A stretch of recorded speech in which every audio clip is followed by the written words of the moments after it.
theirs had anywhere from 5 to 7 inches. We're probably on the top end of that at 7 inches last week. So this caused us some havoc in the garden. We got out there last week when we seen this thing was going to come through there and got our taters up. Now we was really concerned because they was ready to dig. We knew had all this rain coming, so we dug them wetter than we normally do. We did a video on it. If you have time, if you want to, watch the video. We're going to do a short recap of what we found because we tried probably, what, 7 or 8 varieties this year? Something like that, right. New varieties that we have not grown before, or some of them we may have tried before. And to give you basically the conclusion of what we come to was 3 varieties that we really like. And I didn't bring one of the blue ones today, there's actually probably 4. But this is probably the best one that I grew this year, and it's called a jelly. Yeah, and I grew the jelly last year, and this was his first year growing, and I remember telling him last year, man, last year they were just outperformed all the other varieties I grew. The taste was just so much better, the size was so much better, and he got to see it for himself this year, and once again, they just outperformed every other variety. Yeah, what I really liked about this variety is it made a lot, very prolific in the yield. It's a yellow potato on the inside, but it was very consistent on size. Now we've grown these red potatoes, these average red potatoes for years, but these jellies was all pretty much the same size. It was real clean, the skin was real clean, so that's probably going to be one of my go-to varieties. The other one that I grew, which is a smaller potato, was a bluebell. Now it's also a yellow potato, but it's got these blue markings all on it. Now this was a nice potato to grow. It's a little bit different. It's got a little different taste to it, but this is a good potato. And also this smaller potato called a jester. Now this is more of a potato salad or a salad potato. People up north in different regions of the country sometimes like to grow a smaller potato. Us here in the south, we tend to want to grow the big potatoes. This is a smaller potato, and it's a yellow potato inside too, and this was a very good one. Grew another one called bluebell. No, the bluebell, Cheshire. No, Cheshire. Cheshire was a dark purple potato, and it made really well too. So those varieties there is what we trialed this year to come out on top of our trial, and we like to grow things different every year to see what performs best for us. So some potatoes that may grow better up north may not grow well in the south, so we like to see what grows best for us in our environment. And in my opinion, I really don't think I'm going to grow, unless I just can't get my hands on some jellies or bluebells. I think I'm going to cut these red potatoes out of the rotation. Some of mine, you know, the ground was wet, like we talked about, had all that rain, and I didn't have any disease signs on the jellies or the bluebells. Some of my reds were starting to rot a little bit, and I just think these things aren't as hardy. They're a little more susceptible as compared to these guys right here. Yield is definitely better on this one here, and the size is a lot more consistent. That's the 2 things that blew me away, and I'll be honest with you, I like the taste better too. Yeah, one funny thing is, you know, we really glad we had a big bumper crop of big potatoes, but Miss Hoss was canning some beans, and she was fussing that she didn't have any little. She likes to put the little potatoes in with the green beans in the jar, and she didn't have any little ones to put in there. She had to hunt and find some. Yeah, so we set her up on some smaller ones, and they work fine for that. So you can tell the size difference there. Now these don't get near this big, so if you want or needing to grow a smaller potato, there's several varieties out there, and they make real well too, but we just have a tendency to want to grow these bigger potatoes.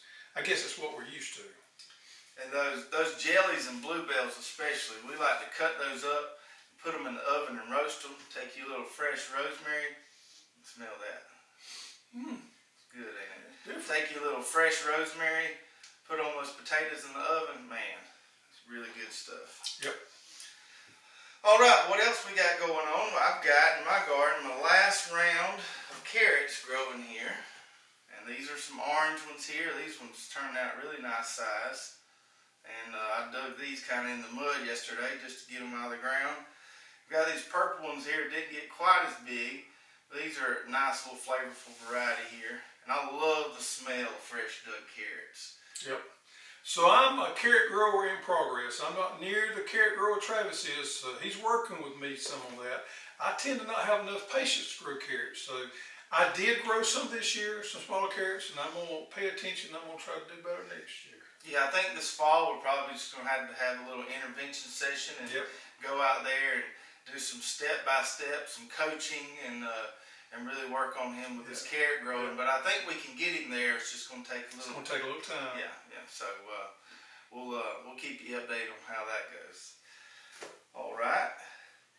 So now let's get to our tool of the week segment. What do we have for the Tool of the week. So we use this on our tater digging video, and we want to showcase it today. This is our digging fork. When I say it's our digging fork, we have this made for us by a company called WW Manufacturing out of Pennsylvania. The head is forged. The head is actually imported from Austria. That's in Europe? Yeah. Okay. Doing good. Yeah. So the head is imported. It's a hard forged head, very thick tines. The head is imported. Then they bring it in here and they weld this steel tubular handle on. Now the one we sell, they make specially for us, has the foot pad on there. It has a nice rubber foot pad. Let's see if I can show you. This is a short handle and what they call a D handle. It's all steel construction. Now this pad here is a thick rubber, and the great thing about it is you can switch it to either side. We got it set up for right-footed people, or if you left-footed, you can move it over here. Just 2 bolts, you can take it and move it off. So every one that we sell comes standard with this foot pad on there. But I'm gonna tell you something. This is a heavy-duty fork. If you do not want a heavy-duty fork, this ain't you. This is for you out there that's broken a few of them wood handles before. You ain't gonna break this one right here, working it by hand. Now, you may run it with a tractor or something like that, but you ain't gonna break it by hand, I'll guarantee you. So this is what we call our heavy-duty digging fork. Let's see if I can get right here. And this is what we use to dig our taters with. Yeah, and this tubing here is what they call aircraft quality tubing. Yep. So it's fine stuff. That weld right there on the forks is just pretty as you've ever seen, and that ain't bending and going nowhere. My old buddy Tom Matthews on our Road by Road group was saying the other day, he had contacted me a year or so ago, and his brother had broke his digging fork trying to dig up roots, and I said, well, if you get you one of these, I promise you, you won't break it. We've sold hundreds of them, if not thousands, and we've not had the first complaint about our digging fork. And this time of year, in previous years, when it gets around tater digging time, we about can't keep them in stock. Right. We just got a fresh Yep. pallet of them in, and so get them while they're here. All right.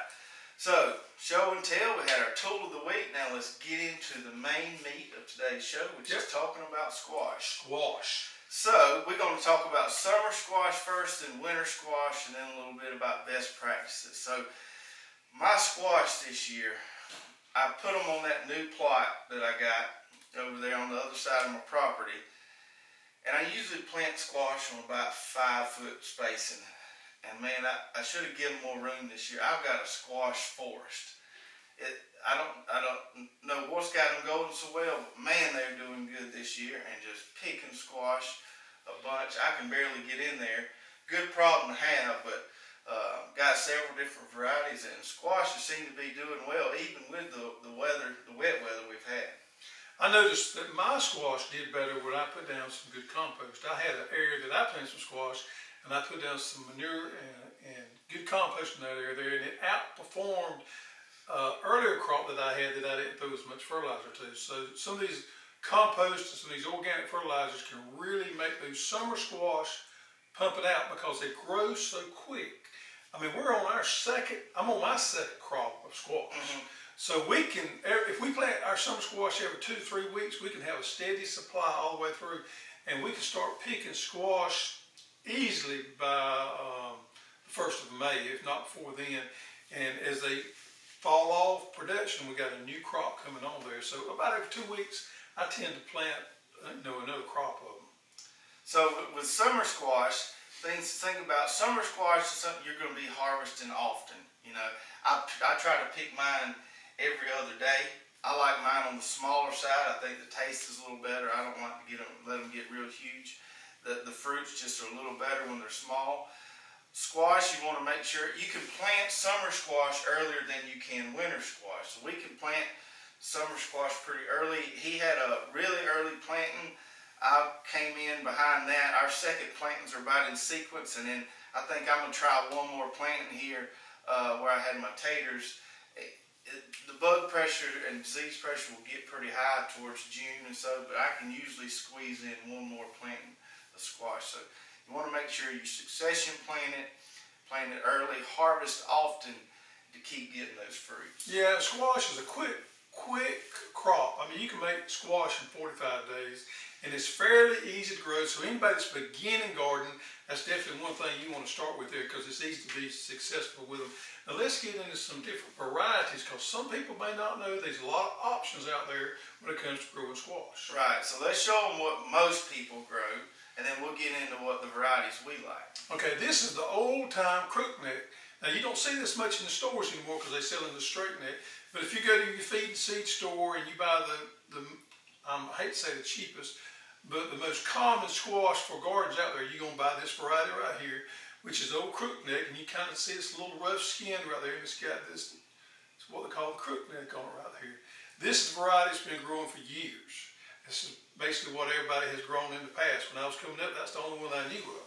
However, so nothing wrong with growing that crookneck, but there are, over time, through selective breeding, there's been some varieties that have been improved that look like the crookneck, but they just got a little better taste to them. Yep. And then, was it this past summer we took a trip to Maine? We were with a group and took a tour at Johnny C's, and we actually did some blind taste testing on some different squash varieties. that's right. We wasn't blind, but they actually did show us what we were eating. So they Right, we weren't blindfolded, but we didn't know which ones. But they set us in a room and they had all these varieties cut up out there, and they tasted them raw, which I thought was interesting.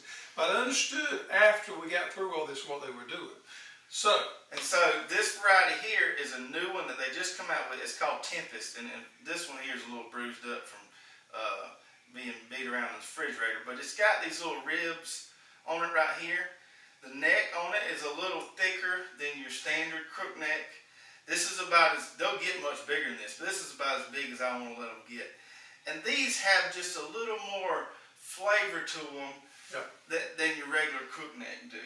well, this variety, I'm not going to say it was bred exclusively to be eaten raw, but it was bred with the intentions of marketing it as a raw eating variety. So that's the way we taste test it, and they've done a lot of research, Johnny has, on eating these vegetables raw and see which ones taste better. And this is one of the varieties that come out on top. If you'll notice also how clean it is. The old-timey crookneck we used to grow was a little rough, but these are clean skin varieties. They have little white streaks in there. And they are very good eating raw. They have some very unique flavors to them. Yeah, the first time we cooked these, my wife was like, these are some of the best squash I've ever eaten. So really want a good tasting squash, and these are prolific as well. It's not like some of your heirlooms you may lose a little productivity. Really productive and some of the best tasting kind of traditionally shaped squash that you'll find. All right, this one right here is called the Zephyr. This is also a variety we got from Johnny's. It's a little bit more slender than the one we just showed you here, and it has this green tip on it right here that's, you can see and you know exactly what kind you got. It makes really well, more slender, also has some of those unique varieties eaten raw, and this is one of the ones we've grown this year as well. Yeah, and if you do any little market farming on the side or whatever, this variety right here will stand out a little more as opposed to just regular old yellow crookneck. So this Zephyr is a great one as well. All right, now this is one I've grown for a couple of years now. I think I actually grew it maybe 3 years ago at the expo.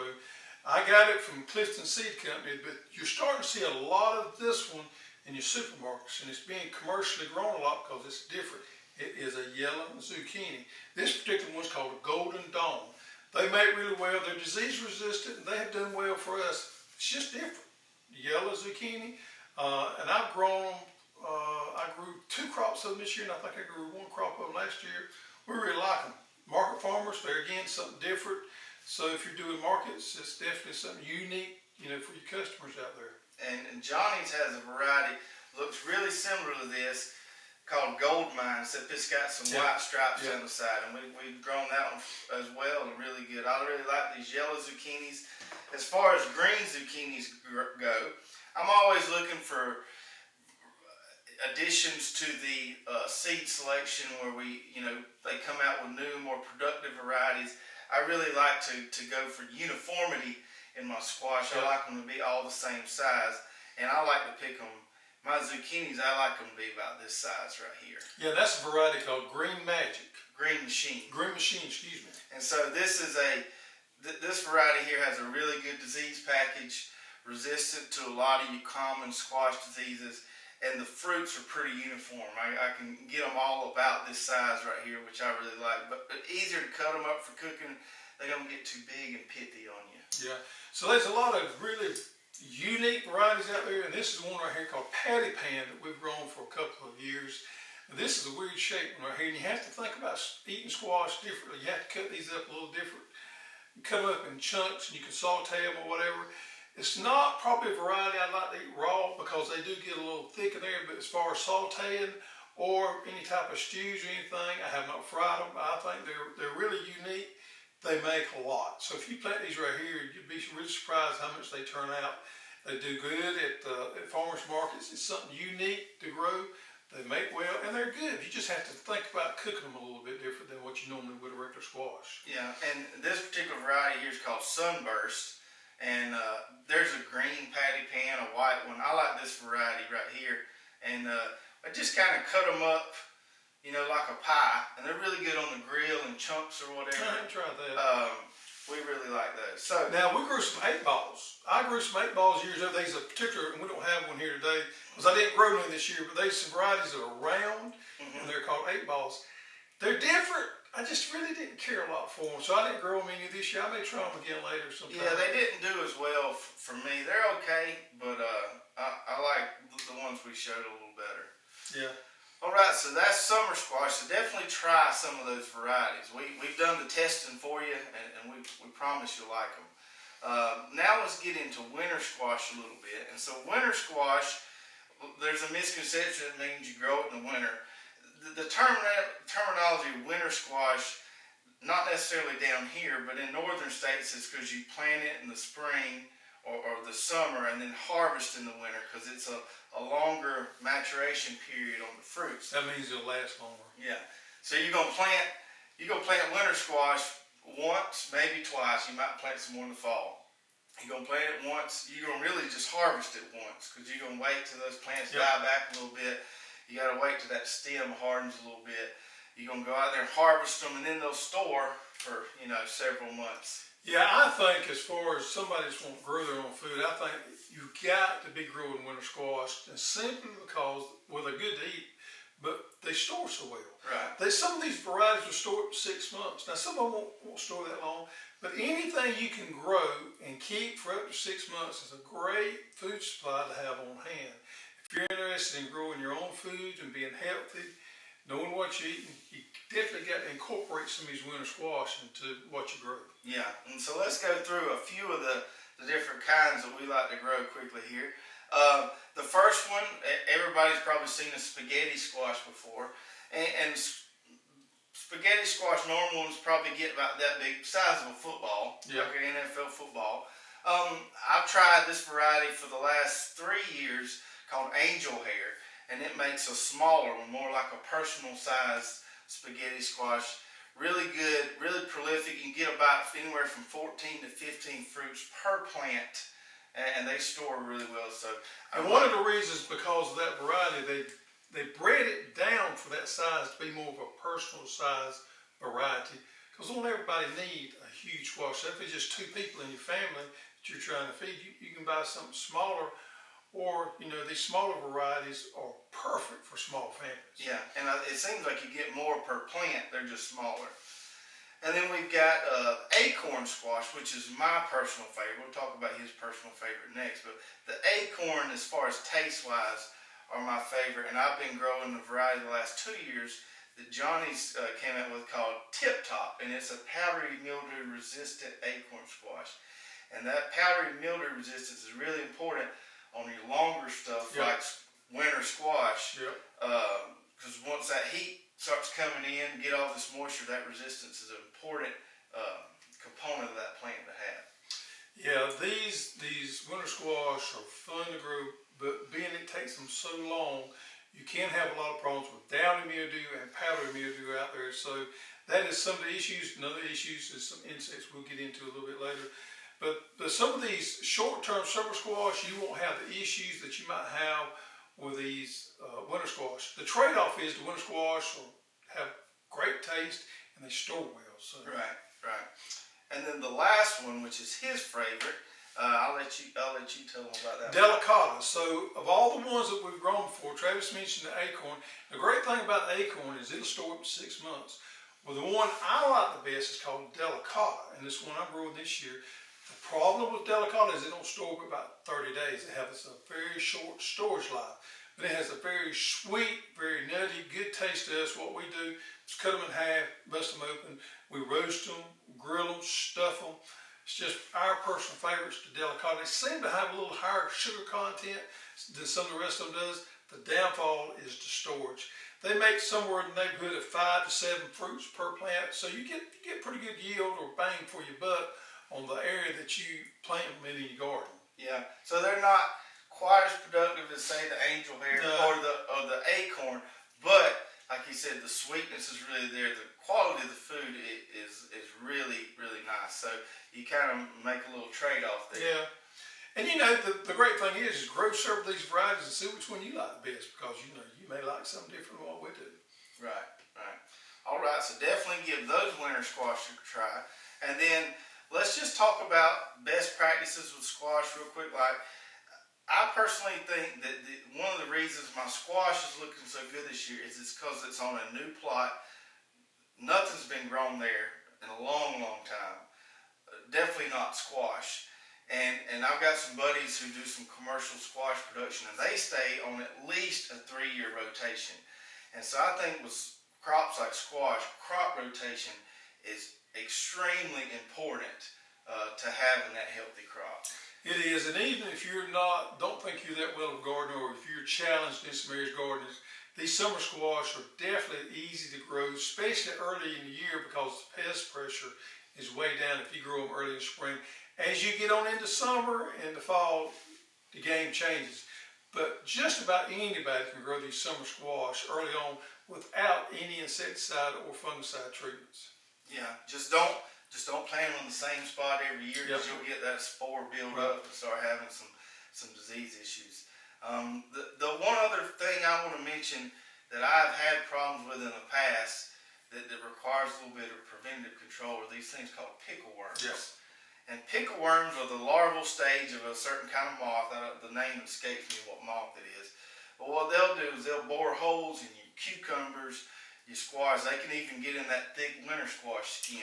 Well, actually, I have more trouble with those in my winter squash than I do my summer squash, simply because I think that plant is there longer. It gives them more opportunity to build a population to get into it. So I seem to have more problems with pickleworms in my winter squash than I do my summer squash. Now, several insecticides, and I say insecticides, these natural insecticides will control this pickleworm. The key there is doing some rotation. Your neem oils, your spinosad, and also your BTs will all work on this pickleworm, but you definitely need to do a rotation. I would at least rotate every other time I sprayed to one of these different insecticides to change up my mode of action. Spinosad and BT, I know for a fact didn't have any resistance.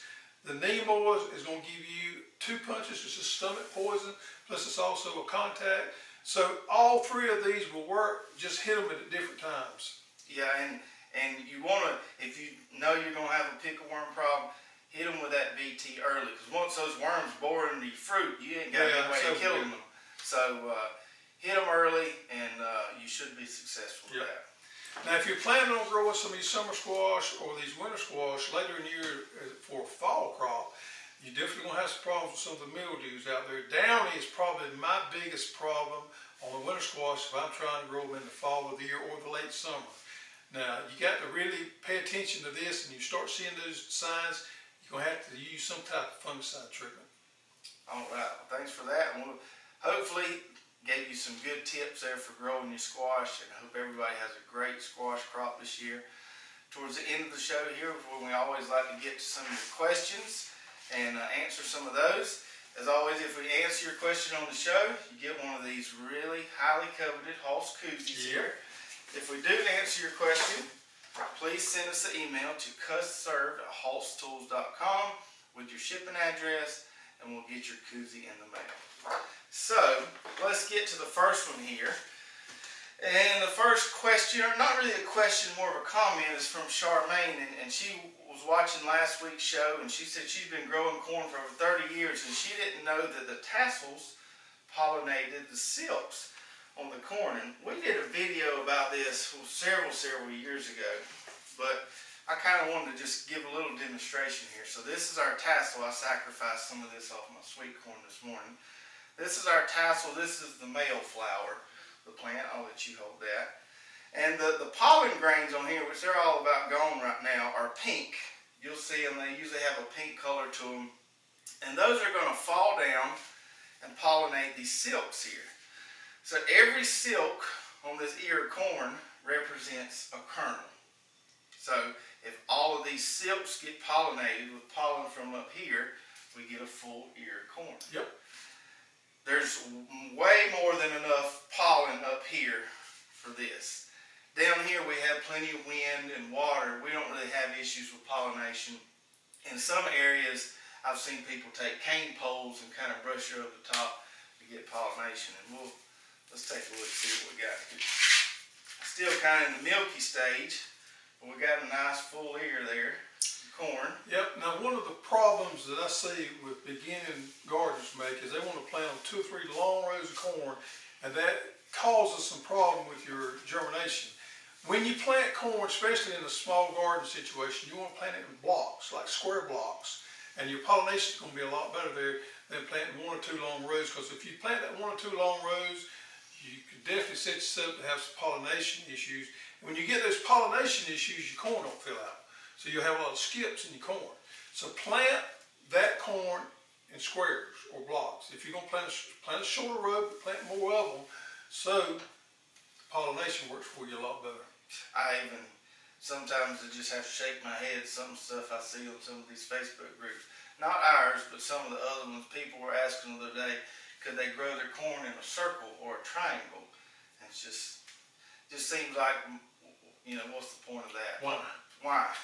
Just plant it in a square and you'll get optimal results that way. All right, so Charmaine, thank you for that question. Send us your address and we'll be glad to get that koozie to you. The second question, our last question today, is from Chris. And Chris isn't actually that far from us. He's up the road in Augusta, Georgia, and wants to know what we do for ants. He said he has ants bad in his garden, especially after the rain. They're just relentless. Wants to know what we do for that. Well, Chris, I'm in the same situation with you, and I got a little bit of background here, so we'll talk for just a second about ants. If you're wanting to go, you don't carry synthetic, commercially or whatever, and you don't want zero ants, there's a product out there called fipronil that is hands down the best thing on ants. But in my garden situation, I don't want to use fipronil. I want to use something natural because I don't want to contaminate what I'm eating. So the best product out there that is an organic control for ants is a product called spinosad. Now, that spinosad has to be in a bait formation for the ants to eat it, carry it back to the queen, and eliminate the colony. You can't simply spray spinosad out there. You have to put it in a bait so that it's carried through that process. Now, there's a couple of different ways you could do that.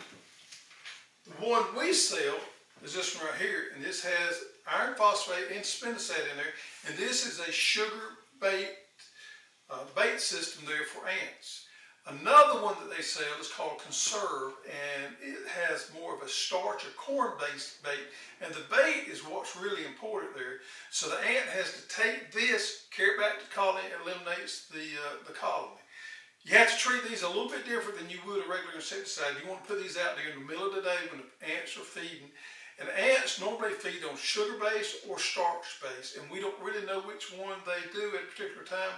That's the reason sometimes we have issues using these organic controls with fighting ants, because they may be feeding on starches that day and we put a sugar bait out there, or vice versa. So you can get you some Conserve. You could use this one right here.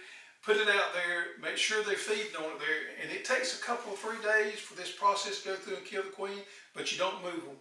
And you probably need to do this about 3 times a year. So using a bait system with the active ingredient being spinosad is the way to go in your garden for your natural control. It's worry-free. You don't have to worry about toxic pesticides out there, and that's what I do. Yeah, and You ever notice the ant beds, and the ants always come up in the places where there's not a whole lot of mechanical disturbance. You know, they don't like to be constantly disturbed. So where you're normally cultivating your garden every week, you don't necessarily see the ant beds there. You'll see them on the edges where you're not walking, or you know, less foot traffic where you'll see those ant beds. Yeah, when you have a wet year like we've had this year, a lot of rain, you're gonna have more ants than you would in a dry year. So they seem to pop up a lot more often after a big rain. Yeah, nothing worse than stepping in a bed of fire ants. All right, so that does it for this week's show. I hope everybody enjoyed it. Catch us next week. We're going to talk a little bit about okra. Okra. And we'll see you then. All right.